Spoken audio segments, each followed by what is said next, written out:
요셉의 꿈이 성취되다 라는 제목으로 같이 살펴볼 텐데요. 말씀을 읽으면서 사실 조금 집중이 잘 안 됐어요.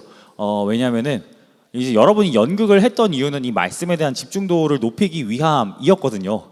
근데 이 37절 그 41장의 본문아까 연극했던 팀이 5조였나요? 재혁이가 요셉하고 너무 예쁜 바로가 있었던 그 팀이 너무 재혁이가 그 바로의 손에 키스하는 게 너무 생각이 나는 거예요. 그래서 이 본문 어디를 봐도 그러한 모습이 없는데 쟤네들은 어떻게 이걸 이렇게 해석했지? 라는 생각을 하면서 이걸 말씀을 읽는데 자꾸 그 장면이 떠오르는 거예요. 아마 여러분들 중에도 이 말씀을 읽으면서 여러분이 연극했던 장면들이 떠오르는 친구들도 있을 거고요. 아니면은 이 말씀의 의미가 뭔지 더 궁금해지는 친구들도 있을 거라 생각이 듭니다. 저는 그게 굉장히 긍정적인 신호라고 생각을 해요. 왜냐하면은 이 요셉의 이야기에 대한 흥미를 갖기 시작했을 때 우리는 이 이야기에 대한 어떤 보편적인 이해로부터, 정확히는 오해로부터 멀어질 수 있기 때문에 그렇습니다.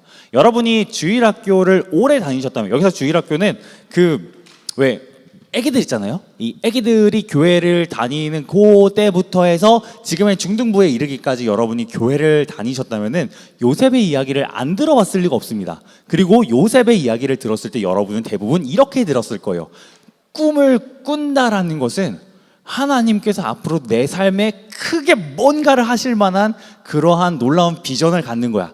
네가 그 비전을 갖게 되면은 너는 하나님께 쓰임 받을 수 있어. 그리고 너는 사회적으로 높은 위치에 갈 수 있어. 어떤 부와 명예가 자연스럽게 따라올 거라는 생각들을 하게 하는 부분이 있습니다. 그리고 저는 실제로 하나님께서 그런 식으로 우리에게 일하시기도 한다라고 생각을 해요.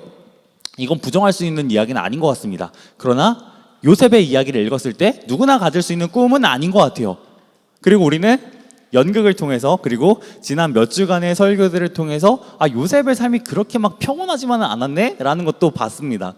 그는 총리가 결국 되긴 하지만요, 총리가 되기 전에는 죄수로 살았고, 그리고 아까 우리 또 현준이가 너무 연기를 잘해줬는데 그 보디말의 아내의 어떤 누명을 이제 분노를 사서 누명을 이제 쓰고 감옥에 갇히기도 했고, 그 전에는 노예로 팔리기도 했습니다. 요셉의 삶은 그렇게 막 형통해 보이지만은 않는 거예요. 세속적인 관점으로 봤을 때. 그런 요셉의 삶을 가리켜서 그가 총리가 되었으니까 결국엔 모든 게 잘 된 거야 라고 말하기에는 좀 이렇게 어폐가 있다라는 거죠. 그래서 요셉의 이야기들을 여러분이 관심을 갖고 보게 될수록 여러분이 그 주일학교에서 들어볼 법한 내가 하나님 앞에 뭔가 꿈을 받고 비전을 받으면은 내 삶이 잘 될 수 있어 라는 이야기는 이게 성경적으로 그렇게 옳진 않네 라는 생각들을 여러분은 해보게 됩니다. 그런 점에서 저는 이 요셉에 대한 오해를 풀어갈 수 있다라는 생각들을 해요. 긍정적입니다. 어쨌든 오늘 본문에서는 이제 요셉이 결국에는 총리가 되는 이야기로 시작을 합니다. 그러다 보니까 제가 이 이야기를 먼저 드린 거고요. 요셉이 결국엔 총리가 됩니다. 총리가 되고 반지, 파라오의 반지, 그리고 옷, 이런 것들을 받고요. 파라오로부터 확실하게 이제 인증을 받게 돼요. 애굽에서 가장 높은, 이집트에서 가장 높은 사람으로 인증을 받습니다. 그리고 이제 결혼까지 해요. 그러니까 인생이 일사천리로 쭉쭉쭉 풀려가는 거예요. 아마 이런 인생을 찾아보라면 그렇게 많진 않을 거라는 생각을 합니다. 그리고 보통은 이제 됐다라는 생각들을 하겠죠. 여러분도 그렇잖아요. 내가 생각했던 점수들, 내가 생각했던 어떤 진로들을 내가 가게 되었을 때 됐어 라는 생각들을 하잖아요. 지금 중3 친구들은 이제 고등학교에 진학하기까지 이제 몇 개월 안 남았잖아요. 그리고 여러분은 고등학교에 가기 위해서 시험을 보는 친구들도 있습니다.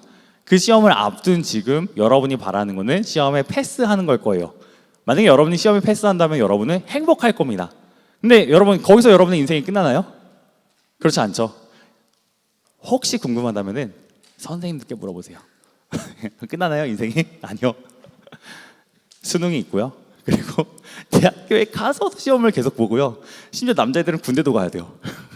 1년 반인가요, 요즘에? 그 월급도, 근데 요즘에 월급 많이 받는데, 그러니까 여러분 좀 위로가 안 되겠지만 그래도 좀 힘을 얻으셨으면 좋겠습니다. 저는 병장 때 10만 원 받았거든요. 근데 요즘에는 병장에 한 200 정도 받는다고 했나? 어마어마하게 받아요. 똑같은 일하고 여러분이 더 금봉을 적게 하는데 여러분은 저보다 더 많은 월급을 받습니다. 그리고 물론 저도 다른 선생님들의 남자 선생님들에 비해서 훨씬 많은 월급을 받았으리라 생각을 합니다. 10만 원으로 어떻게든 살아갑니다. 근데 요셉의 삶으로 다시 돌아오면요, 요셉의 삶은 사실 이제부터 시작이라고 말을 해도 과언은 아닐 것 같아요. 왜냐하면은 아직 풍년이 안 왔습니다. 총리가 됐어요. 그러니까 어떻게 보면은 이렇게 좀 요셉에 대해서 안 좋게 이야기를 할 수도 있을 것 같아요. 어떻게 파라오 앞에서 이 입을 잘 털어가지고 그래서 파라오의 환심을 사서 총리가 되었다. 근데 그 환심을 산 총리가 말했던 그 이야기들 있잖아요. 7년의 풍년이 올 거고 7년의 흉년이 올 거다. 만약에 풍년이 안 오면 어떡하지? 라는 생각들을 누구나 했을 거예요. 그리고 어쩌면 요셉도 불안했을지도 모릅니다. 이건 성경이 말하지 않지만 그렇게 상상은 해볼 수 있을 것 같아요. 다행히 풍년이 왔어요. 올해 꽤 많이가 아니라 상당히 많은 곡식들을 거뒀습니다. 그럼 이제 그런 생각들을 해보는 거죠. 내년에도 그럴 수 있을까? 내년엔 과연 어떨까? 2년차가 됐어요. 다시 풍년이 왔습니다. 3년차, 4년차, 5년차, 6년차까지 왔어요. 이제 내년까지 풍년이 되면 괜찮아요. 그리고 마침내 7년차가 되어서 진짜 풍년이 왔습니다. 그럼 이제 괜찮을까? 아니요. 사실 이제부터 시작이에요. 만약에 지금부터 또 8년차에 풍년이 오잖아요. 그럼 요셉은 죽을지도 몰라요. 물론 이집트가 잘 되니까 뭐 다시 이렇게 더 총애를 받을 수도 있겠죠. 하지만 그가 총리가 될 수 있었던 이유 중에 하나는 뭐냐면요, 바로의 꿈을 해석해 준 것도 있지만 이 이집트에 찾아올 문제들을 해결해 줄 수 있다라고 여겨졌기 때문에 그렇습니다. 근데 이집트에 문제가 안 찾아와요. 계속 풍년만 와요. 그러면은 요셉은 버림받을 수도 있겠죠. 그러니까 요셉의 입장에서 보면 어떻게 보면은 7년까지 됐잖아요. 그럼 내년엔 반드시 흉년이 와야만 해. 요셉의 소망은 내년에 흉년이 오는 거예요. 실제로 흉년이 옵니다. 근데 이 흉년도 7년 차에서 멈춰야 되죠. 더 오면은 그것도 요셉의 목숨을 위협할 거예요. 그러니까 어떤 얘기를 드리는 거냐면요, 총리가 되고 끝이 아니라는 거예요. 요셉은 매년 매일매일 매순간 하나님 정말로 내년에 풍년이 올까요? 하나님 내년에 정말로 흉년이 올까요? 라는 불안감과 질문 속에서 살아가야 했다라는 거죠. 계회 예배 때도 말씀드렸지만요, 내일을 알지 못합니다. 우리는 하나님만 아시죠. 그 하나님께 계속해서 맡기는 연습들을 했던 거예요. 오히려 요셉은 어떤 점에서 보면요, 지금까지는 목숨을 잃을 만큼 나를 어떤 위협하는 권력자는 없었어요. 근데 이제 파라오는 얘기가 다릅니다. 나를 죽일 수 있는 권력자예요. 정말 하나님을 의지할 수밖에 없는 순간이 찾아온 거죠. 그런 요셉이 하나님을 의지합니다. 그리고 요셉이 또 어떻게 그 시간들을 살아가냐면요, 여러분이 연극에서 보여준 것처럼 요셉은 계속 일관적인 모습을 보여줍니다. 감옥에 있든 아버지 집에 있든 보디발의 집에 있든 자기에게 맡겨진 일들에 그냥 최선을 다해요. 무슨 일이 맡겨지든 사실 계속 비슷한 일들이긴 했어요. 그냥 누구나 요셉을 보면요, 얘가 이런 일을 잘하네? 라고 생각이 될 수밖에 없는 캐릭터였습니다. 여러분들도 여러분 친구들이 어떤 친구들인지 알잖아요.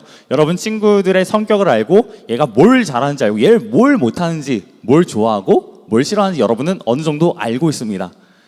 요셉을 본 사람들도 그 사실에 대해서 알고 있어요. 얘는 이 행정적인 부분에서 탁월한 녀석이구나. 그래서 그런 일들을 계속해서 맡기는 거죠. 사람들을 관리하는 일, 물질들을 관리하는 일. 그리고 요셉은 그런 일들을 계속해서 맡아왔고요. 나중에는 이집트라고 하는 당대의 가장 큰 나라의 총리가 되어서도 동일한 일을 맡게 됩니다. 완전히 뜬금없는 일을 맡은 게 아니라 계속 했던 거 한 거예요. 무대가 바뀌었을 뿐. 그리고 마침내 45장의 말씀처럼 그의 꿈이 성취가 되죠. 그의 꿈은 두 가지였습니다. 첫 번째는 형들의 볏집단이 나에게 절하는, 내 볏집단이 절하는 거였고요. 형들이 나에게 절하는 거였고, 두 번째는 아버지와 어머니와 모든 형제들이 나에게 절하는 거였습니다. 그러니까 모든 사람들이 내 밑에 들어온다라는 거예요. 내 통치를 받는다라는 겁니다. 시간이 지나고 흉년이 왔습니다. 요셉의 가족들이 흉년으로 인해서 먹을 곡식이 없자 이집트로 내려와서 곡식을 사게 됩니다. 그때 형들은 총리가 된 요셉을 만나게 되죠. 물론 그가 총리인 줄은 몰랐습니다. 요셉은 알아봤지만요. 요셉이 그들에게 곡식을 팔게 되고, 오늘 여러분이 연극했던 그 내용들이요. 그리고 마침내 형들이 그에게 절을 하게 되죠. 무릎을 꿇게 되죠. 요셉의 통치를 받습니다. 그러면요, 요셉의 꿈은 성취된 거죠. 그럼 사실 여기서 이제 끝날 법도 한데요. 근데 요셉의 이야기의 아름다움은 그 뒷부분에 더더욱 드러나게 됩니다. 그리고 이거는 제가 생각했을 때는 여러분이 부모님이나 학교나 아니면은 여러분이 미디어로부터 받는 어떤 여러분의 비전에 대한 이야기하고도 저는 상당히 맞물리는 부분이 있다라고 생각을 해요. 요셉의 꿈은요, 형들과 가족들에게 절을 받아서 그들의 통치자가 되는 것처럼 보였습니다. 그래서 17살의 요셉은 그 이야기를 하는 데 있어 거리낌이 없었습니다. 그런데 실제로 요셉이 하고 있는 일들은 뭐냐면요, 흉년으로 인해 굶주린 내 가족들을 먹여 살리는 일이었습니다. 바꿔서 말하면요, 사람을 살리는 일을 하고 있었던 거죠. 형들은 사람을 살리는 요셉에게 절을 합니다. 이게 요셉의 꿈의 어떤 궁극적인 성취라고 우리는 볼 수 있습니다. 여기까지 봤을 때 여러분은 와, 그럼 내가 주일학교 때 배웠던 거하고 완전히 다르구나 라는 생각들을 하게 돼요.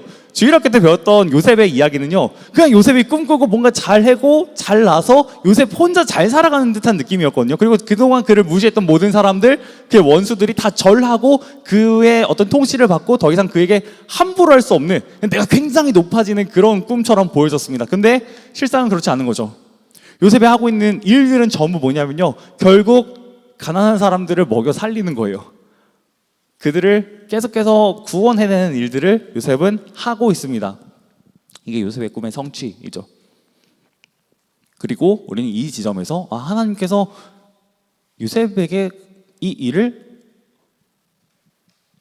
맡기기 위해서 오랜 시간이 걸릴 수밖에 없었구나라는 것도 보게 돼요. 왜냐면요, 만약에 17살의 요셉에게 물론 하나님은 그렇게 하실 수 있으세요. 만약에 17살의 요셉이 종으로, 노예로 팔려갔을 때 하나님이 그 자리에서 요셉을 애굽의 총리로 만드셨다면요, 아마도 요셉은 굉장히 미숙한 총리가 되었을 겁니다. 물론 일은 잘했을지도 몰라요. 하지만 형들을 다시 만났을 때 과연 요셉이 형들을 먹여 살릴 수 있었을까? 전 그 부분에 대해서는 굉장히 퀘스천 마크가 붙을 수밖에 없다라고 생각을 합니다. 여러분을 예시로 들어보세요. 여러분 13년 전에 몇 살이었어요? 1살? 2살? 3살? 오늘 그 오전하고 점심 때 저희 딸들이 와 있었어요. 5살, 3살, 2살이거든요. 그냥 걔네만 했던 거예요. 아무것도 못하는 걔네만 했던 거예요. 그때 여러분 얼마나 미숙해요? 저도 한번 생각을 해봤습니다. 선생님들 한번 생각해보세요. 13년 전에 나는 어땠는가? 저는 거의 쓰레기였어요. 저는 제가 아무리 생각해봐도요, 저에 대해 좋게 표현할 수 있는 여지가 전혀 없어요. 지금도 저 자신에 대해서 그렇게 긍정적인 평가를 내리는 건 저에게 굉장히 어려운 일이지만, 지금보다 더 과거로 돌아갔었을 때 저는 이 자리에서 설교하는 게 저에게 불가능한 일이었고, 저는 신앙인으로서 살아가는 데 있어서도 제가 굉장히 부족한 사람이라고 생각을 합니다. 지금도 그렇지만요. 훨씬 다듬어지지 않았던 저를 보게 돼요. 만약에 그때 하나님이 개포동교회 중등부를 저에게 사역하라라고 저를 이곳으로 보내셨다면은 뭐 어떤 일들은 할 수 있겠죠. 하지만 저는 굉장히 미숙한 사람이었을 거다라는 생각을 합니다. 하나님께서 요셉을 그 자리로 보내신 때에는 그만큼 그를 단련시켰던 어떤 시간들을 주셔야만 했기 때문인 거예요. 이걸 바꿔서 여러분에게 이야기를 적용을 해본다면은 여러분에게도 그런 시간들은 반드시 필요하다라는 거죠. 그리고 어쩌면은 여러분 중에는 그런 시간을 걷고 계신 분들이 계실 수도 있습니다. 요셉도 청소년기에 그런 일들을 경험했기 때문에 그렇습니다. 하지만 그럼에도 불구하고 우리가 기억할 건 분명해요. 뭐냐면은 하나님께서는 여러분을 반드시 빚어 가신다라는 것이죠. 비록 진짜 여러분이 지금 요셉처럼 진짜 내가 하나님의 자녀인가? 그리고 하나님이 정말 내 삶에 일하고 계신가? 라는 사실들이 여러분에게 의심될지라도 여러분은 확신해야만 합니다. 제가 설교 시간에 몇 번 이야기했던 인물입니다. C.S. 루이스라고 하는 20세기 최고의 기독교 변증가이자 영국의 아주 뛰어난 영문학자인데요. 옥스퍼드에서 교수 생활을 했고요. 케임브리지에서도 교수 생활을 했습니다. 이분이 쓰신 책들이 굉장히 많아요. 어려운 책들도 많고요. 그런데 재미있게 읽을 수 있는 책들도 있습니다. 대표적으로는 순전한 기독교가 있고, 그리고 스크루테이프의 편지가 있습니다. 스크루테이프의 편지는 굉장히 흥미로워요. 여러분, 이 자리에 왔으면은 어느 정도 여러분이 인정하고 있는 부분이 있을 거예요. 뭐냐면은 보이지 않는 영적인 세계가 있을지도 몰라 라는 것 정도까지 여러분이 생각을 할 겁니다. 그리고 스크루테이프의 편지는 어떤 소설이냐면요, 굉장히 짧아요. 재밌어요. 영적인 세계에서 벌어지는 대단히 흥미로운 일입니다. 악마가 등장해요. 이 스크루테이프의 편지는 악마가 주인공이에요. 악마가 주인공이고요. 악마의 역할은 인간을 꿰어서 예수 그리스도와 멀어지도록 하는 겁니다. 그리고 그러한 임무를 맡은 악마들이 그 일을 잘할 수 있도록 하기 위해서, 제가 정확하게 기억 안 나네. 지옥부 차관이었나? 제가 뮤지컬도 보고 소설도 봤는데 지금 정확한 직책이 잘 생각 안 나요. 근데 어쨌든 굉장히 높은 직급에 있는 상급 악마가 하급 악마인 자신의 조카에게 편지를 씁니다. 31통을 써요. 그게 스크루테이프의 편지예요. 그리고 이 스크루테이프의 편지라는 제목처럼 그 편지를 쓴 악마의 이름은 스크루테이프입니다. 스크루테이프의 편지의 제8통을 보면요, 이런 내용이 기록이 되어 있어요. 이거 소설이에요. 그냥 소설이니까 소설로 들어주세요. 인간은 골짜기에 있을 때보다 이렇게 골짜기에 처박혀 있을 때 오히려 그 작자, 여기서 그 작자 원수는 하나님을 가리킵니다. 악마의 입장에서 쓴 거기 때문에 그 작자가 원하는 종류의 피조물로 자라난 개야. 왜 하나님이 자기를 버렸는지 계속 의문이 생기는데도 여전히 순종한다면 그때보다 더 우리가 우리의 대의를 위협받는 때는 없다라고 합니다. 상상 속의 편지예요. 하지만 굉장히 설득력이 있다라고 생각을 합니다. 성경이 말하는 바와 아주 유사하기 때문에 그래요. 여러분이 살면서 정말 예수님이 계신가? 라는 생각들이 들고, 내가 이렇게 힘든데, 내가 이렇게 괴로운데 하나님 정말 살아계신다면은 내가 그때 한번 했던 기도 들어보셔야 되는 거 아닌가? 라는 생각들이 들 때, 그때 여러분이 만약에 믿음으로 나아간다면은 그때만큼 마귀가 위협받는 때는 없다라고 이야기를 하는 거죠. 그리고 그것을 실제로 살아낸 사람이 있습니다. 그것이 바로 요셉이죠. 요셉은 아버지의 집에서 형들로부터 버림받았을 때, 그리고 왕궁에서 누명을 썼을 때, 감옥에서 죄수로 살아갈 때 믿음을 저버릴 법도 한 모든 상황들이었거든요. 하지만 그는 믿음을 저버리지 않습니다. 그랬을 때 마귀의 대의는 가장 위협받게 되는 것을 보게 됩니다. 그리고 저는 이 요셉의 모습이 그분하고 굉장히 유사하다는 생각들을 하게 돼요. 예수님입니다. 요셉이 꿈이 성취가 됨으로 요셉이 어떤 사람이 되었는지를 말씀을 드렸습니다. 요셉은 사람을 살리는 사람이 됩니다. 가장 높은 자리에 있는데요, 가장 낮은 사람들을 살립니다. 그리고 이것은 예수님이 하시는 일과 아주 닮았죠. 예수님은 가장 높으신 하나님의 아들이지만 가장 낮은 자들을 살펴보십니다. 심지어 돌봄받지 말아야 될 죄인들에게까지도 예수님은 그 눈길을 떼지 않으시죠. 성경에서 이 구약이라고 하는 성경들이 있고 신약이라고 하는 성경들이 있습니다. 구약은요, 쉽게 말하면 예수님 오기 전에 쓰인 거고요, 신약은 예수님 오신 후에 쓰인 거예요. 그리고 모든 성경은 다 예수님을 가리킨다라고 명시되어 있습니다. 그래서 구약에 등장하는 이 캐릭터들은 어느 정도는 예수님을 가리키는 그림자라고 여러분이 모형처럼 보셔도 막 그렇게 틀리지만은 않아요. 맞는 부분들이 있습니다.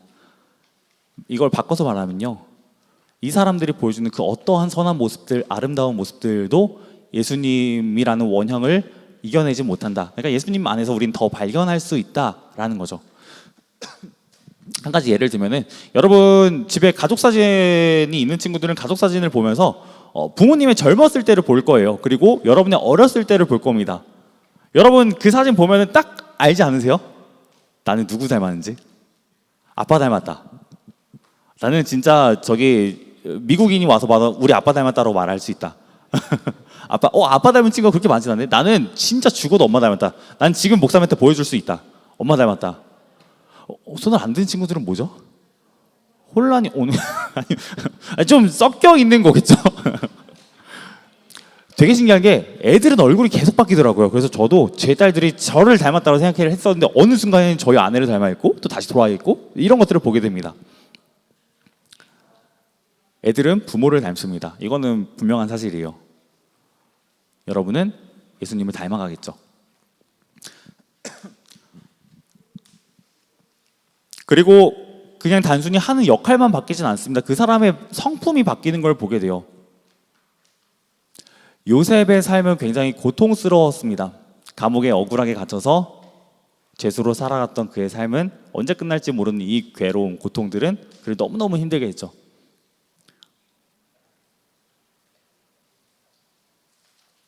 그런데 그 시간들이 흐르고 요셉이 총리가 되어서도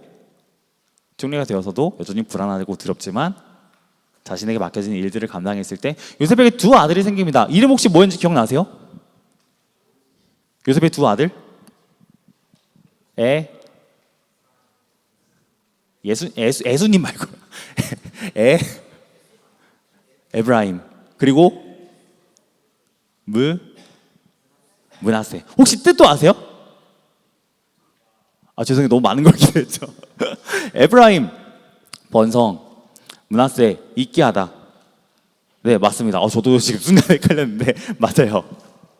그러니까 요셉이 자신의 삶을 돌아보면서 이런 이야기들을 하는 거예요.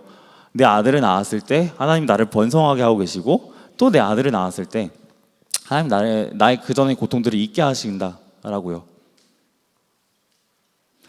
그리고 이건 실제였습니다.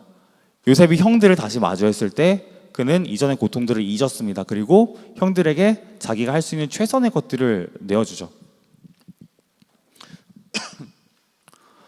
제가 몇 달 전에 교회에서 되게 재미있는 제목의 책을 발견했어요. 저는 이제 계속 사무실에 있으니까 신방 나가는 일 아니면 계속 사무실에 와 있거든요. 여러분 교실에서 계속 앉아 있으면 힘들지 않아요? 좀 고통스럽지 않아요? 그래서 여러분이 하는 거는 쉬는 시간에 나가거나 아니면 수업 시간에 자거나 여러분 여러 가지로 자세를 바꾸잖아요. 저에게도 자세를 바꿀 시간들이 필요했습니다. 그래서 저는 전화를 하거나 아니면은 그냥 좀 너무너무 힘들 때는요 나가서 교회 도서관에 갑니다. 그거 있어요. 바로 앞에 찻집이 보이는 그 유리로 된 좁은 공간이 있습니다. 저는 거기를 계속 걸어요. 계속 왔다 갔다 하면서 걷습니다. 그러면서 이제 처음에는 이제 교회 온 지 얼마 안 됐을 때는 여기에 무슨 책이 있는지 막 봤어요. 제목들을 보는데 근데 어느 날은 제가 한 번도 본 적 없는 제목의 책이 딱 보이는 거예요. 저는 그 제목을 본 순간 제 눈을 막 의심했어요. 이게 뭐지? 제목이 뭐였냐면 백악관에서 감옥까지였어요. 보통은 반대의 제목일 것 같거든요.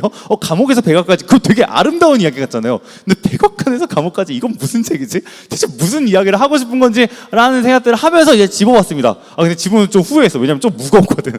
좀 큰 거예요. 그래서 이거 집는 게 맞나? 근데 제목이 재밌는 것 같아가지고 이제 펴서 읽어봤습니다. 찰스 콜슨이라는 사람이 쓴 책이었어요. 그리고 찰스 콜슨은 미국 닉슨 대통령의 재임 기간 동안에 그가 우리나라는 이제 재선할 수 없지만 미국은 대통령 이제 재선할 수 있잖아요. 4년 해가지고 지금 트럼프도 재선해가지고 이제 또 두 번째 임기를 하고 있잖아요. 닉슨이라는 대통령이 재선할 수 있도록 가장 큰 역할을 했던 게 찰스 콜슨이라는 이 사람이었습니다. 그리고 이 사람은 공화당 위원이었어요. 공화당은 이게 우리나라 정치로 이렇게 제가 치환을 시키는 건지 맞는지 잘 모르겠어요. 왜냐면 전 정치를 잘 모르거든요. 공화당은 오늘날의 어디였죠? 국민의힘이라고 생각을 하시면 좋을 것 같고요. 그리고 민주당은 그냥 민주당으로 보시면 됩니다. 아무튼 공화당 위원인 찰스 콜슨이 있었습니다. 근데 이 사람이 닉슨 대통령을 재임시키던, 그러니까 내가 섬기던 대통령이 다시 대통령이 될 수 있도록 하던 그 과정에서 한 가지 사건이 터졌고 그 대통령이 재선된 후에 이게 문제가 커지면서 대통령이 결국 쫓겨납니다. 이 사건을 워터게이트 사건이라고 해요. 1972년에 있었던 일인데요. 이 사건의 이야기는 그냥 간단히 설명이 이런 거예요. 대선을 앞두고 있잖아요. 상대팀이 하는 얘기가 궁금하잖아요. 도청도 하고 이제 문서들도 훔치려고 했던 거죠. 근데 걸렸어요. 걸렸고 발뺌했습니다. 근데 그게 대통령이 당선된 이후에 진짜 사실이었구나라고 밝혀지게 돼요. 이제 이 제목이 왜 나온지 아시겠죠? 백악관에서 감옥까지. 근데 이 정작 찰스 콜슨은 이 워터게이트 사건 때문에 감옥에 간 건 아니었어요. 다른 사건 때문에 감옥을 가게 됩니다. 그리고 그는 감옥에서 아주 끔찍한 일들을 경험하게 돼요. 뭐였냐면은 물론 어느 정도 좀 억울해서 간 것도 뭐 있긴 하겠지만 아버지가 돌아가셔요. 근데 그 임종을 못 지킵니다. 그리고 아버지 돌아가셨지만 나가지 못해요. 감옥에 갇혀서 고통스러운 시간들을 어느 정도 보내는 거죠. 근데 그때 찰스 콜슨이라는 사람이 기독교인이 됩니다. 놀랍게도 기독교인이 돼요. 그 전에 기독교인이 되는데 그 기독교인이 되었을 때 그에게 영향을 줬던 책이 제가 아까 말씀드렸던 스크루테이프의 편지의 작가 C.S. 루이스가 쓴 순전한 기독교입니다. 여러분도 한번 나중에 읽어보시면 좋을 것 같아요. 그가 그 책을 읽고서요 기독교인이 돼요. 그리고 워싱턴에 있는 기독교 그 정치인들이 모이는 어떤 모임에 가서 같이 기도를 합니다. 근데 이제 그 정치인들의 모임에 기도 모임에 누가 오냐면요 민주당 상원의원이 와요. 그 상원의원은 찰스 콜슨을 아주 미워하는 사람이었습니다. 그러니까 둘이 같은 공간에 있는다는 것은 말이 안 되는 거예요. 여러분 학교에서 여러분하고 친한 친구들이 있는가 하면 여러분하고 조금 더 친하지 않는, 그러니까 여러분이 너무너무 미워하거나 여러분을 너무너무 미워하는 사람이 있을 거예요. 그 사람하고 여러분이 학교에서 단둘이 기도 모임을 한다라고 생각을 해보세요. 그것만큼 끔찍한 순간이 있을까? 여러분 지금 느끼기에. 근데 그런 일들이 발생을 하는 거죠. 근데 그 기도 모임에 참여했던 이 민주당 상원의원이 헤러드 휴즈라는 위원이었는데요. 이 사람이 남긴 말이 저에게는 꽤 감동적이었어요. 그래서 그걸 여러분께 한번 읽어드리려고 합니다. 이 휴즈가 콜슨을 받아들이게 되는데요. 그때 이렇게 말을 해요. 미워하는 것이 잘못이라는 것을 배웠습니다. 제가 오랫동안 증오를 불태운 사람들이 있습니다. 그러나 나는 그들을 다치게 한 것이 아니라 나 자신을 다치게 하고 있었습니다. 그들을 미워함으로써 나는 그리스도의 사랑을 내 삶에서 몰아내고 있었습니다. 내가 제일 싫어하는 사람 중에 찰스 콜슨도 있었습니다.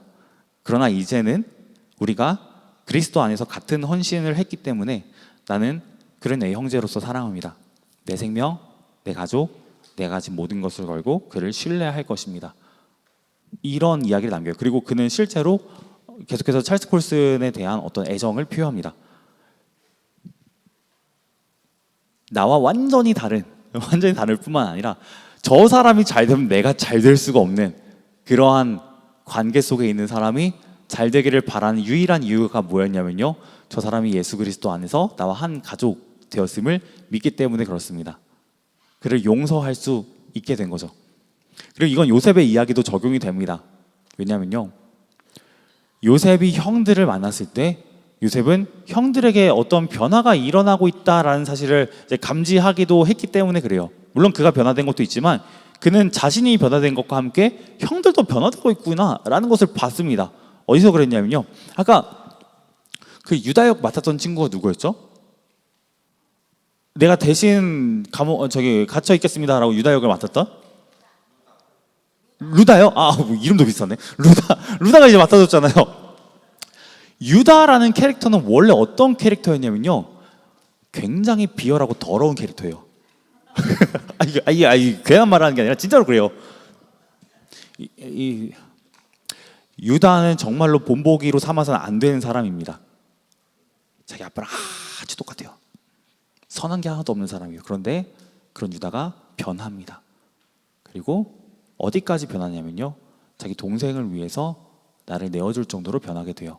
그리고 우리는 이 이야기가 어디서 많이 본 건데 굉장히 다르네라고 느끼는 이야기이기도 합니다. 어디냐면요, 창세기 37장이죠. 형들이 요셉을 팔았을 때, 원래 형들은 어떤 사람들이었냐면 요셉을 미워하는 사람들입니다. 그리고 요셉을 팔았던 자들이죠. 근데 이제 형들이 하고 있는 일은 뭐냐면요, 형으로서 그리고 가족으로서 내 동생을 지키는 일입니다. 원래 형들에게 기대할 수 없었던 일이거든요. 근데 그러한 일들이 일어나기 시작했다라는 것들을 요셉이 봐요. 요셉이 직감할 수밖에 없는 거죠. 하나님이 나에게도 일하셨어. 그런데 나에게만 일하신 게 아니라 형들에게도 일하셨네. 깨닫게 되는 거죠. 그리고 저는 이 사실이 여러분에게도 소망이 된다라고 생각을 합니다. 어떤 점에서 그러냐면요, 특별히 이건 제가 여러분을 보면서 진짜 이런 친구들이 너무너무 많다라고 생각을 하는 건데, 솔직히 말해서 나 여기 끌려왔다. 솔직히 말해서 나 여기 끌려왔다. 난 정말 오고 싶지 않았다. 난 수련회가 뭐냐? 수련회 갈 바에 감옥에 가겠다. 난 정말 수련회 오고 싶지 않았다. 네, 감사합니다. 여러분 가운데 수련회에 끌려온 친구들도 있고요, 혹은 자발적으로 왔지만 만약에 이 수련회가 일주일 동안 계속 진행이 된다면은 와, 이건 거의 지옥 같은데 라고 느끼면서 탈출하고 싶은 친구들도 있을 거예요. 그리고 어쩌면 이 수련회에 온 친구들 중에서는요, 저는 이런 케이스들도 많을 거라고 생각을 합니다. 예수님을 믿지 않는 친구들도 많을 거라고 생각해요. 여기서 여러분이 잘 구분해 주셨으면 좋겠어요. 여러분이 예수님에 대해서 들어본 것하고 예수님을 믿는 건 완전히 다른 얘기예요. 이렇게 보시면 좋습니다. 월드컵이 얼마 전에 끝났죠. 누가 우승했죠? 이 사실을 아는 사람들이 있습니다. 하지만 스페인 국가대표 친구들하고 이제 여러분 뭐 개인적으로 연락하는 친구도 있나요? 아무도 없죠. 안다와 관계를 맺었다는 완전히 다른 거거든요. 예수님 믿는다는 관계를 맺었다라고 얘기를 합니다. 여러분이 예수님에 대해서 안다라고 생각하는 친구들은 꽤 많을 거예요. 교회를 오래 다녔거나 아니면은 엄마가 교인이거나. 나는 교회를 다니지 않지만 우리 부모님이 교회를 다녀서 예수님에 대해 들어본 친구들이 있을 겁니다. 이제 그런 친구들이 느끼는 괴로움은 이런 거죠. 주일 예배 왔을 때 혹은 이런 수련회 왔을 때 막 막 열심히 찬양하고 막 열심히 기도하고 막 설교를 막 들어요. 이 사람들이 뭔가 뜨거워지는 거는 그래 100번 양보해서 이해할 수 있어. 왜냐하면 저 사람들 예수님 믿으니까. 근데 나는 안 믿거든요. 나는 예수님이 누군지도 모르고 믿지도 않고 관심도 없거든. 그런 친구들에게 이 시간만큼 고통스러운 건 없다고 생각해요. 그리고 바로 그런 친구들에게 이 메시지는 소망이 됩니다. 아우구스티누스라고 하는 사람이 있습니다. 어거스틴이라고 말을 하기도 해요. 초대교회, 그러니까 한 4세기쯤의 사람이에요. 이 사람은 굉장한 어떤 천재적인 사람인데요. 근데 교회에서 굉장히 많은 어떤 설교들하고 책들도 쓴 굉장히 뭐랄까요, 어떻게 보면 교회사에서 가장 영향을 많이 준 사람 중에 하나입니다. 근데 그랬던 사람의 젊은 시절은 어땠냐면요, 아주 방탕했습니다. 그리고 굉장히 음란했죠. 그리고 그는 이교도를 따라가는 사람이었습니다. 그러니까 오늘날 따지면은 엄마는 권사님이에요. 근데 아들은 이슬람 교인이에요. 이런 느낌. 너무너무 다른 거죠. 그게 아우구스티누스였습니다. 그리고 이 사람은 이 사람이 쓴 고백록이라는 책이 있어요. 그 책에 보면요, 이런 이야기도 등장을 합니다. 어렸을 때 내가 친구들하고 배 서리를 했는데 너무 재밌었다 라는 얘기를 해요. 뭐 진짜 별의별 얘기를 다 하는데, 서리가 뭔지는 아시죠? 혹시 이것도 설명을 해야 되나요? 밭에 몰래 들어가서요, 감자밭 들어가가지고 감자 따오고, 그리고 뭐 수박 있는데 가서 수박 이제 몰래 따오는 거예요. 저는 어릴 때 시골에 이제 놀러 가면은 이제 그런 서리했다는 이야기를 종종 듣고 있어요. 저는 이제 혼자 가서 하지는 못하죠. 그것도 멤버가 있어야 돼요. 혼자 하기는 좀 힘듭니다. 근데 아우구스티누스는 이제 이 배 서리를 했다라고 해요. 근데 그걸 하면서 어렸을 때 자신에 대해서 이렇게 표현을 합니다. 나는 그걸 하는 걸 너무너무 좋아했다고. 근데 그 좋아하는 이유는 뭐냐면 내가 특별히 배를 좋아해서가 아니라 남의 걸 훔치는 그 쾌감이 너무 좋아서, 너무 좋았다고. 나는 죄를 너무너무 사랑하는 사람이라고 얘기를 하는 거죠. 그렇게 어릴 때부터 죄를 사랑하던 사람이기 때문에 커서는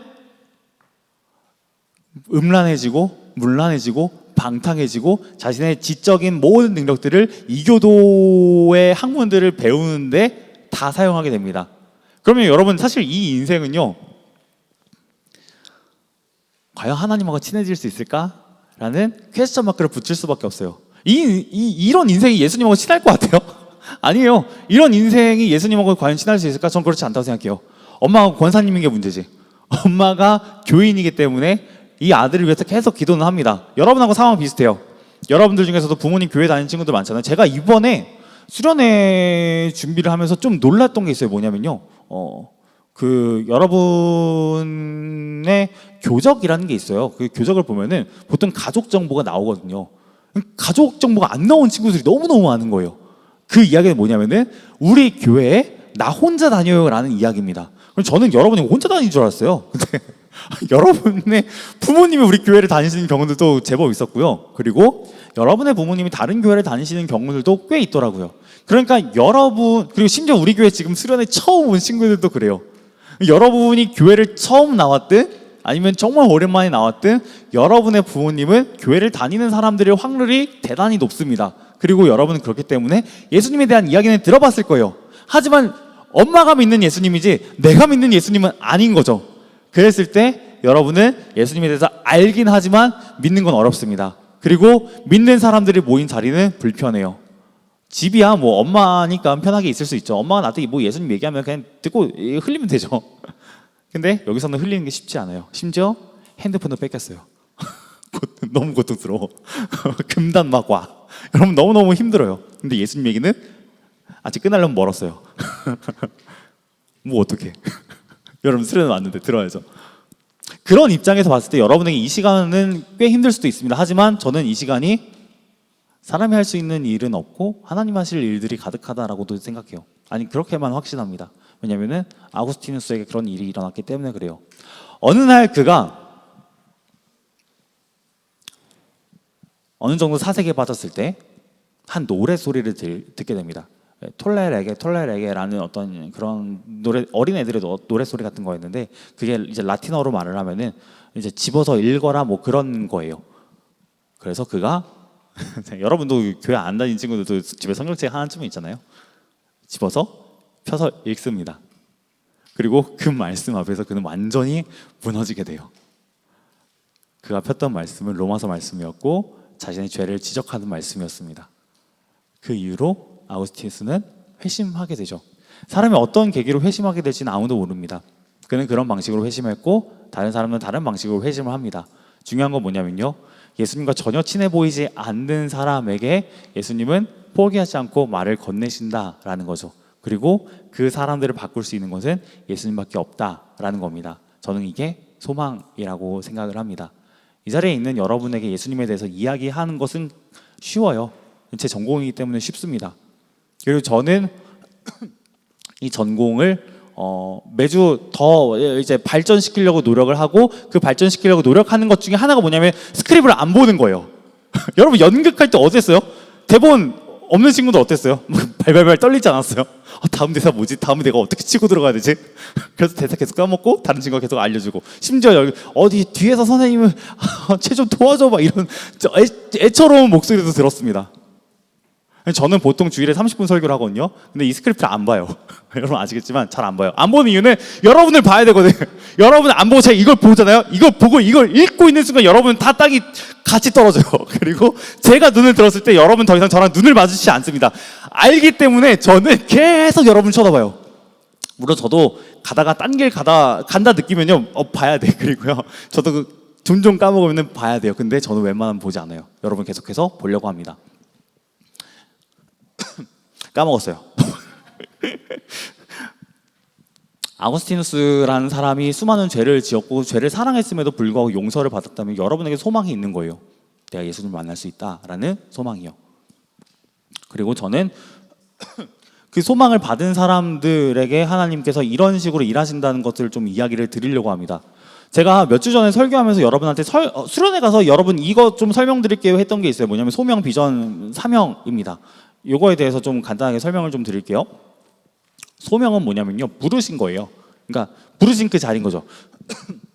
예를 들면은 이제 교회 앞에 돈가스 집이 있잖아요. 두 개나 생겼어요. 리에가 있고 전통의 강자 리에가 있고 개포동에서 27년인가 뭐 했다고 하더라고요. 그리고 유미카츠가 있죠. 유미카츠는 싸요. 근데 이제 음식이 다채로워요.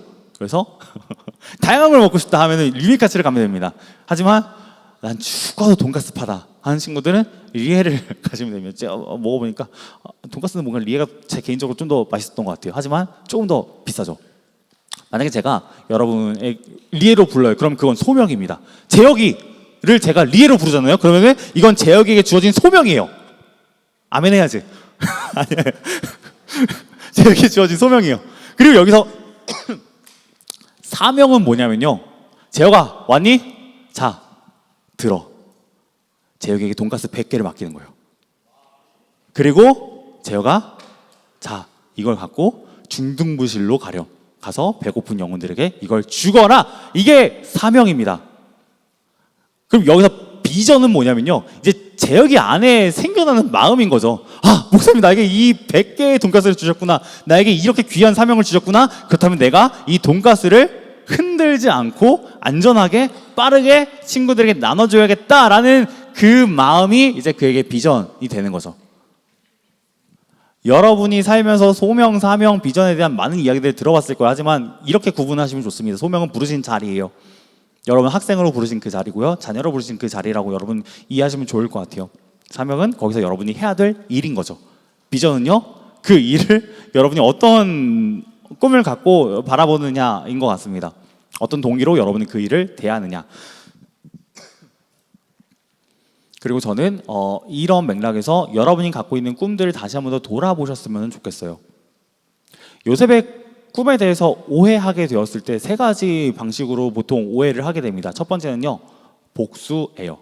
여러분의 이 핸드북에도 제가 이제 첫 번째 질문을 써놓긴 했는데요, 복수입니다. 요셉은 형들에게 그리고 보디발의 아내에게 그리고 자신을 잊었던 술 맡은 관원장에게 복수할 만한 어떤 힘을 갖게 되었습니다. 그럼 이제 복수를 해도 괜찮잖아요. 그리고 실제로 사람들은 그 복수하는 꿈을 좋아해요. 혹시 영화 좋아하세요, 여러분? 이제 곧 개봉하는 영화가 어떤 거 있는지 아세요, 혹시? 스파이더맨, 오디세이. 그리고 여기에 둘 다 등장하는 배우가 톰 홀랜드, 젠다이아. 잘하네. 오디세이는 이번에 아이맥스 필름으로 풀로 찍었대요. 그래서 제가 그거 이제 티저를 보니까 이 아이맥스 필름이 진짜 엄청나게 크더라고요. 그러니까 엄청 두껍고요, 엄청 커요. 그래서 그걸로 어떻게 영화를 찍지 싶을 정도예요. 근데 대박이래요. 진짜 대박이래요. 완전 대박이래요. 근데 이제 그게 어떤 이야기냐면, 혹시 여러분 트로이의 목마 들어보셨어요? 그게 이제 일리아스의 이야기잖아요. 그 트로이 목마 이후에 이제 오디세우스라고 하는 캐릭터가 귀향하는 이야기가 이제 오디세이라는 이제 그 영화의 이야기예요. 20년 만에 귀향하게 됩니다. 근데 그가 귀향했을 때 어떤 일이 발생하고 있었냐면요, 자기가 이제 왕궁을 비운 사이 왕비에게 청혼하는 사람들이 어마어마하게 모인 거예요. 근데 이 사람들이 그냥 단순히 청혼만 하는 게 아니라 이 나라를 좀먹고 있던 거죠. 그리고 이 나라에는 그들하고 결탁한 세력도 있었습니다. 그걸 봤을 때 이제 오디세우스는 이제 열이 받는 거죠. 그래서 오디세우스가 복수의 꿈을 꿉니다. 그리고 전부 죽여버려요. 전부. 복수에 성공하게 됩니다. 이 이야기는 수천 년 동안 전해져 오는 신화예요. 사람들이 좋아하는 이야기인 거죠. 우리는 복수라는 것이 굉장히 정당하다라는 생각들을 합니다. 그리고 그 꿈을 좋아해요. 그런가 하면요, 자기 증명의 꿈도 있어요. 그러니까 내가 그 꿈을 이뤄냄으로써 내가 얼마나 노력했는지를 보여주고 싶고, 내가 얼마나 대단한 재능을 갖고 있는지를 보여주고 싶고, 막 사람들에게 나를 드러내고 싶은 거죠. 그리고 마지막으로는 편안함이라고 생각을 합니다. 이거는 뭐 다른 거 없어요. 나는 뭐 나를 그렇게 드러내는 어떤 명예에도 관심 없고, 복수에도 관심 없습니다. 나는 그냥 나 자신에게만 관심이 있는데, 돈 많고 유명하지 않는 채로 편안하게 살고 싶습니다 라는 꿈인 거예요. 돈은 많아, 근데 유명하지 않고 싶어. 사람들이 날 몰라줬으면 좋겠어. 하지만 돈은 많았으면 좋겠어 라는 그런 꿈을 안고 살아가는 거죠. 보통 사람들이 갖고 있는 꿈이 저는 이 세 가지 중에 하나라고 생각을 하고, 어쩌면 이 세 가지가 다 포함될 수도 있다라고 생각을 합니다. 근데 요셉의 꿈은 여기에 포함되지 않는 것들을 우리는 보게 돼요. 그러니까 여러분이 만약에 이 안에 여러분의 비전들이 있었다라면은 여러분 거기서 빠져나올 필요가 있다라는 이야기를 드리는 겁니다. 그리고 여러분에게 필요한 것은 하나님의 부르심이겠죠. 하나님의 소명입니다. 하나님이 여러분을 어디로 부르셨는지 여러분이 이미 잘 알고 있어요. 여러분의 학교, 여러분의 가정, 여러분의 교회, 선생님들은 직장. 그리고 여러분의 사명은 거기서 여러분이 맡겨주신 것들을 잘 감당하는 겁니다. 그러니까 이런 거예요. 여러분 공부 열심히 하라는 말 많이 들어봤잖아요. 여러분 그 말 들으면서 매일매일 살아가잖아요. 제발 공부 좀 해. 야, 핸드폰 언제까지 할 거야? 호진아, 핸드폰 좀 그만해. 야, 수린아, 야, 너 진짜 하루 종일 핸드폰만 붙들고 있니? 공부는 언제 할 거니? 제발 얘들아. 여러분 이 이야기를 들으면서 할 거예요. 그리고 여러분은 학원에서도 어쩌면 비슷한 이야기를 들을지도 몰라요. 세상이 여러분이 요구하는 건 여러분에게 맡겨진 것을 잘 하는 거예요.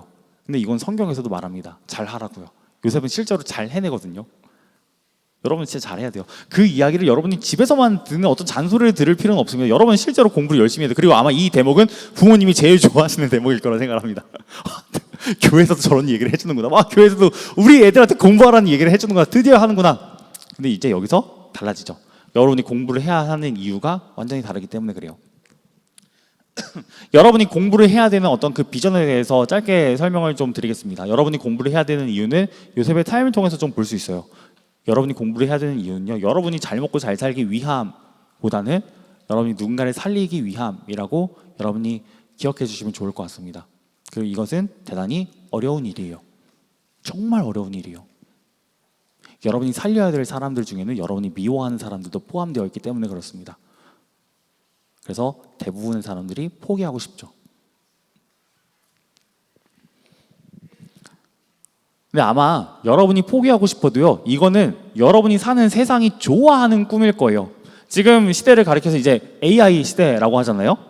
제가 한번 고민을 해봤습니다. 뭐냐면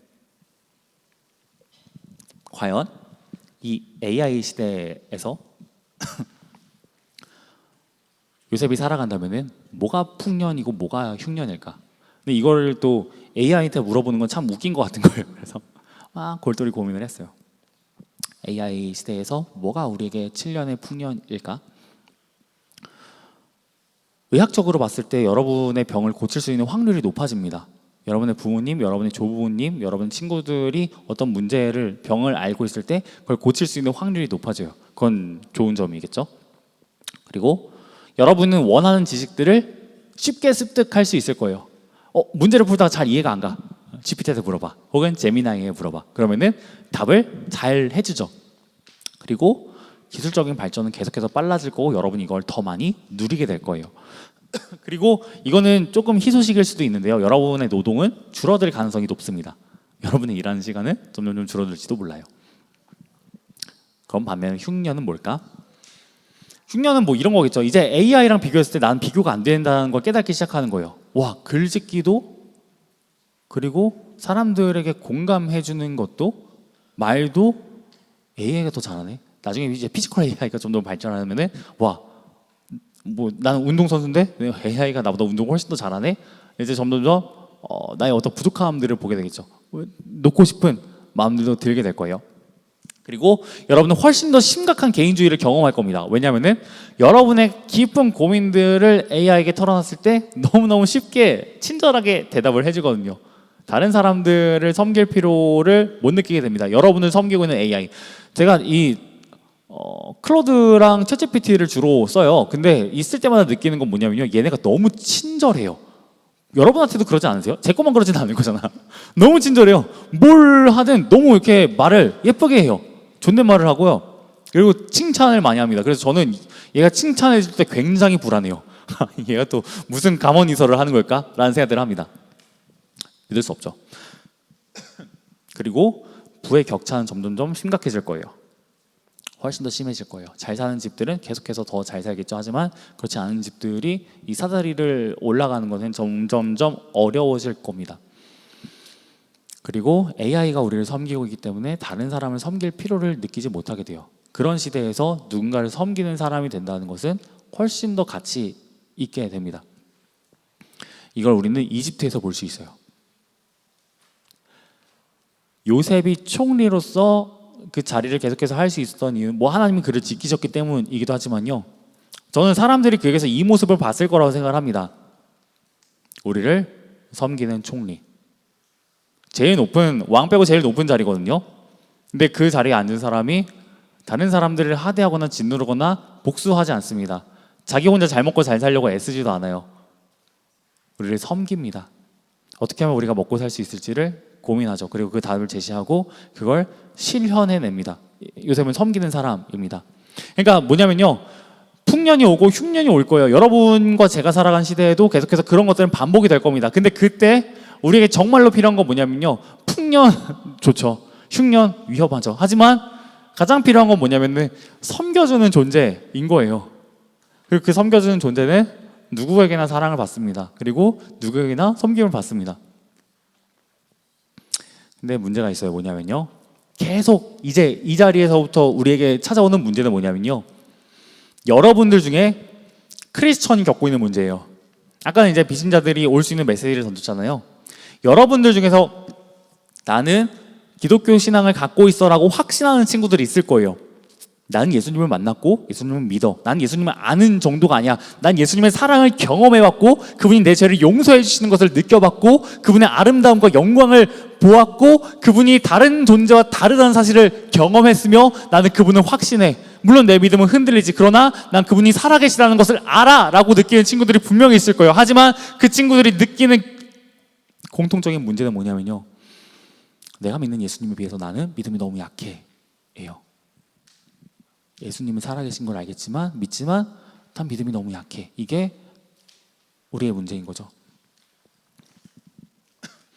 제가 지난 겨울 수련회 때 이제 여러분하고 하나님의 자녀됨에 대해서 이야기를 같이 나눴습니다. 그때는 여러분이 하나님의 자녀라는 이야기들을 많이 했어요. 근데 하나님의 자녀인 여러분이 지난 반년을 살아왔을 때 어때요? 하나님의 자녀다워요? 아닐 거예요.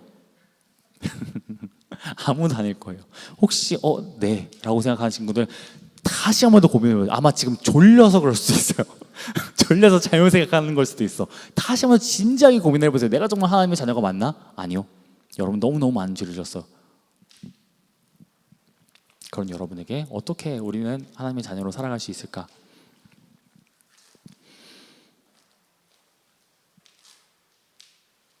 저는 이게 요셉의 이야기를 통해서, 예수님을 통해서 우리에게 답을 준다라고 여러분께 이야기를 드리고 이제 마칠 거예요.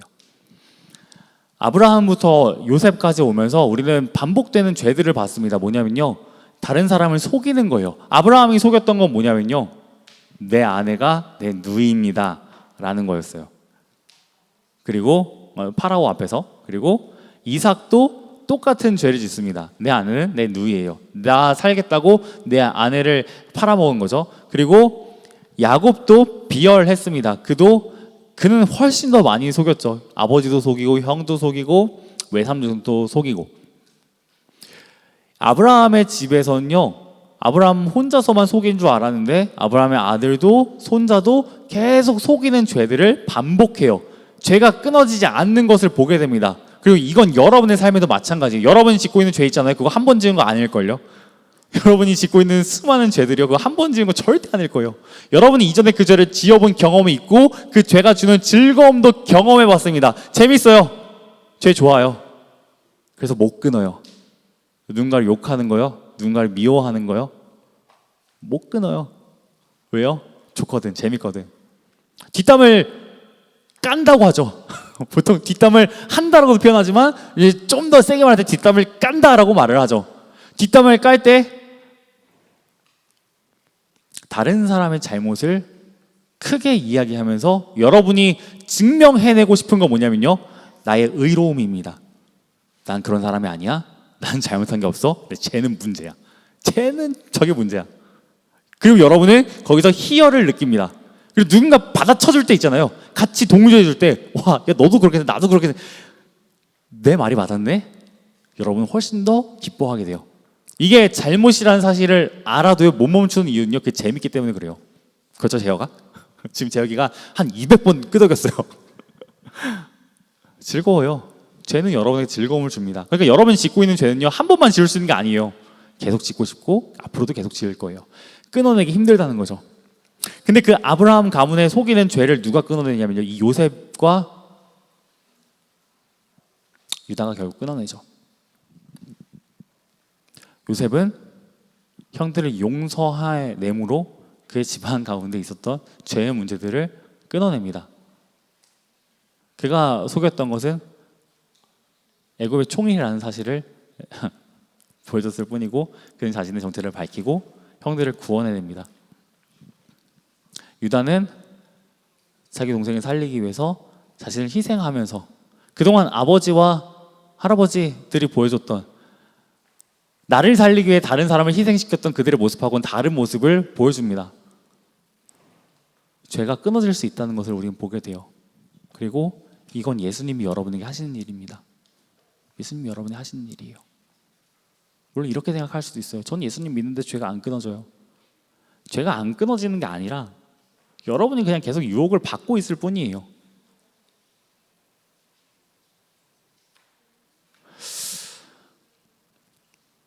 군대에 가면요, 제가 자꾸 군대에서 얘기해서 죄송한데 제가 지금 떠오르는 게 군대밖에 없어요.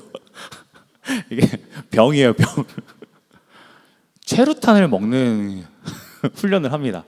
최루탄을 참는 게 아니에요. 먹는 훈련이 제가 봤을 때는 먹입니다. 거의 죽어라 먹여요. 최루탄 가스는요, 이렇게 조그만 알약처럼 생겼거든요. 그걸 이제 프라이팬에다 달구나 막 그랬던 것 같아요. 그걸 하잖아. 그럼 무슨 일이 일어나면요, 지금 연수가 입고 있는 저 초록색 옷에 가스가 온방이 차요. 그리고 그 가스를 보는 순간 여러분 직감합니다. 이 남자 선생님들 아시죠? 벌써 괴로워하는데, 이 가스가 그냥 보이는 것 정도가 아니라, 와, 내 피부를 파고들어요. 진짜 파고들어요. 그리고 너무 아프고요. 온몸에 있는 구멍에서 물 다 쏟아져요. 여기서 쏟아지는 것 같아요. 눈물, 콧물, 침 다 진짜 무슨 그 뭐랄까요? 좀 약간 저기 좀 모자란 애들처럼, 모자란 강아지처럼 막 죄다 흘리고 다닙니다. 근데 너무너무 아파요. 이렇게 아파가지고 막 이렇게 비비잖아. 그럼 그 순간 끝나요. 왜냐면은 그 입자는요, 수리검처럼 생겼어요. 수리검 뭔지 아시죠? 나루토 좋아하시나요? 저 그렇게 좋아하진 않는데 보면은 이제 닌자들이 수리검 뿅 하고 던지잖아요. 그 수리검을 이제 딱 맞으면은 악 하는데, 만약에 수리검을 이렇게 밀어 그러면 더 파고들잖아요. 이 최루탄 맞나요? 제가 갑자기 이름이 생각 안 나는데, 최루탄 맞나요? 가스 시스탄, 예, 맞죠. 그거 맞으면요, 이 계속 파고들어요. 그러니까 이건 무조건 물로 씻어내야 되거든요. 근데 그거를 고통스러워하는 사람이 있는가 하면 고통스러워하지 않는 사람이 있습니다. 고통스러워하는 사람은 훈련병이에요. 그리고 고통스러워하지 않는 사람은 조교입니다. 조교는 왜 고통스럽지 않냐면요, 그걸 참아낼 능력이 있어서가 아니에요. 지 혼자 방독면을 쓰고 있기 때문에 그렇습니다. 무슨 상황인지 아시겠어요? 똑같이 최루탄이 터진 상황이에요. 다 고통스러울 수가 없어요. 근데 죄다 죽어가는 그 환경 속에서 지 혼자 방독면을 쓰고 있으니까 아무렇지도 않은 거예요. 야, 니들 왜 눈물을 흘리고 있어? 야, 괜찮아? 야, 그냥 초록색 가스일 뿐이잖아. 야, 괜찮아? 이게 조교할 수 있는 최선의 말이죠. 하지만 실상은 아무 말도 하지 않습니다. 야, 빨리 벗어! 빨리 써! 하지만 아무것도 못해요. 여기서 방독면 역할을 하는 것이 전 예수님이라고 생각을 합니다. 예수님은 여러분에게서 죄를 끊어내셨습니다. 물론 죄가 보여요. 가스가 보여요. 그 가스가 얼마나 아팠는지도 난 기억을 해요. 하지만 그 가스의 영향을 내가 직접적으로 받지는 않죠. 만약에 여러분이 그 사실을 불신한다면요, 여러분 방독면을 벗어버릴 거예요. 혹은 이 점화통을 뺄 거예요. 그럼 그 순간 여러분은 기억하고 있는 그 최루탄을 그대로 맞게 되겠죠. 중요한 건요, 여러분이 예수님과 함께 한다는 사실을 기억하는 거고, 여러분이 예수 그리스도를 믿는 겁니다. 그분이 나를 죄로부터 구원하실 수 있는 유일한 분이라는 사실을 믿는 거예요. 그랬을 때 우리는 죄가 더 이상 나를 지배하는 게 아니구나 라는 것을 알게 됩니다.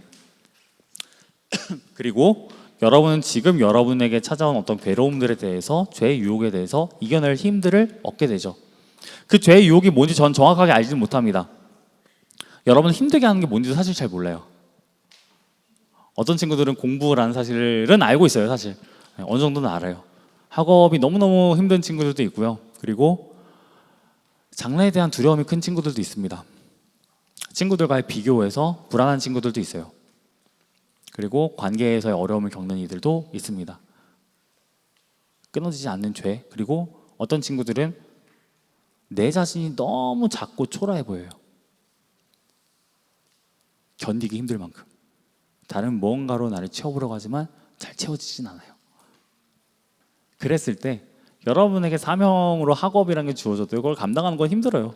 비전을 갖고 감당하는 것도 힘듭니다. 그럼 여러분에게 필요한 건 뭐예요? 여러분을 구원해 주실 수 있는 분이죠. 그분이 얼마나 아름다운 분인지에 대해서 이야기하고 마치겠습니다. 요셉이 형들을 섬기는 왕이라고 말씀을 드렸죠. 그는 그림자입니다. 진짜는 예수님이시죠. 예수님 여러분 섬기는 왕이십니다. 제가 이 설교를 준비하면서 예수님은 어떤 방식으로 우리를 섬기실까를 고민을 계속해서 했어요. 과연 예수님은 우리를 어떻게 섬기실까? 근데 이 생각이 들더라고요. 와, 예수님은 이렇게 계속해서 질문하는 나에게도 계속해서 말씀하시네. 계속해서 말씀하시네. 이 수련회를 준비할 때면요, 전 항상 불안합니다. 기대가 되거든요. 하나님 주실 은혜에 대한. 근데 불안함이 있어요. 그거는 제 능력에 대한 불안함입니다. 그리고 혹시라도 이 수련회가 어떤 부분에서 문제가 생기면 어떡하지? 라는 불안감 전 늘 갖고 살아가는 것 같아요. 때때로는 견디기가 좀 힘들 때도 있어요. 근데 그런 저에게 예수님은 이런 방식으로 위로를 하시더라고요. 그리고 저는 이게 여러분에게도 위로가 되었으면 좋겠습니다. 저와 여러분이 아무리 애를 쓰면서 최선을 다해서 죄를 짓고 최선을 다해서 예수님을 불신하고 최선을 다해서 예수님을 거절할지라도 저 여러분은 하나님의 계획을 단 1mm도 막아낼 수 없습니다. 단 1mm도 여러분을 고쳐낼 수 없죠. 그분은 전능하시기 때문에요. 그 전능하신 분이 우리를 사랑하시고 우리를 섬기십니다. 우리를 섬기신다는 건요, 여러분의 필요에 대해서 그분이 모른 척하지 않으신다는 거고요, 여러분의 이야기에 대해서 그분이 못 들은 척하지 않으신다는 거예요. 그리고 여러분을 너무너무 사랑하시죠. 요셉이 형들을 만났을 때 분노가 생기지 않을 수 있었던 유일한 이유는 뭐냐면요, 그분이 죄인을 사랑하시는 왕이기 때문에 그렇습니다. 그분이 낮은 자들을 섬기시는 왕이기 때문에 그래요. 요셉이 대단한 사람이어서가 아니에요. 요셉을 믿는 하나님이 그런 분이시고 요셉이 그를 닮아갔기 때문에 그렇습니다. 그분이 지금 여러분에게 이 자리로 오도록 하신 분이시고 여러분에게 복음을 듣게 하시고 이제 기도를 통해서 여러분과 만나게 되시겠죠. 그래서 저는 그 시간을 기대합니다. 이제 제가 할 수 있는 최선은 다 했어요. 목사가 할 수 있는 최선은 여기까지. 물론 저는 이 일에서도 하나님이 하실 일들을 기대합니다. 이제 여러분이 하실 수 있는 일은 뭐냐면요, 기도의 시간 가운데 반응하는 거예요. 여러분에게 이런 얘기까지 하고 싶잖아. 얘들아 제발 자지 마. 얘들아 제발 졸지 마. 얘들아 무릎 꿇고 기도하자. 제발 꿈 좀 꾸지 마. 꿈 꾸다가 그런 경우가 종종 있어요. 뭐냐면 이거 조금 졸린 친구들 약간 긴장해서 들었으면 좋겠는데 꿈 꾸다가 간혹 떨어지는 꿈 꾸잖아요. 어떻게 해요 그럼 여러분? 으악! 기도의 시간에 다들 기도하고 있으면 상관없어. 으악! 하다가 으악! 주여! 막 이러면 넘어가면 상관없어. 근데 만약에 흐름이 끊기고 저나 인도자가 뭐라고 멘트를 하고 있어. 근데 그러다 갑자기 누군가가 막 떨어지는 꿈을 꾸고 있잖아요. 그럼 그건 여러분 평생에 가져갈 흑역사가 됩니다. 저는 그것만큼은 막고 싶어요. 그만큼 제발 없었으면 좋겠어. 이건 제가 할 수 있는 최선인 것 같고요. 저는 기대합니다. 하나님께서 여러분에게 어떻게든 일하실 것이라고. 그래서 이 시간에는 하나님의 일하심에 대해서 좀 볼 거예요. 같이 기도할 겁니다. 우리 이 시간 같이 한 가지 기도 제목 갖고 이렇게 기도하면 좋겠습니다. 하나님, 이 시간 우리를 만나주세요. 하나님, 이 시간 우리를 만나주세요. 정말로 죄를 지은 아우구스티누스도 하나님께서 사랑하셔서 말씀하여 주셨고, 또 이 자리에 있는 나도 하나님 사랑하신다면은 하나님 만나주세요. 그리고 제가 여기서 믿음으로 여러분께 단언할 수 있는 이야기가 있습니다. 뭐냐면요, 제가 설교 마치면서 말씀드렸죠. 제가 무슨 짓을 해도 하나님의 계획을 전 조금도 막아낼 수 없고 방해할 수 없다고. 여러분도 마찬가지예요. 여러분이 아무리 이 시간에 졸립고 또 여러분이 아무리 이 시간에 집중이 안 되고 떠들고 싶고 실제로 떠들지라도 하나님의 일하심을 막을 수는 없습니다.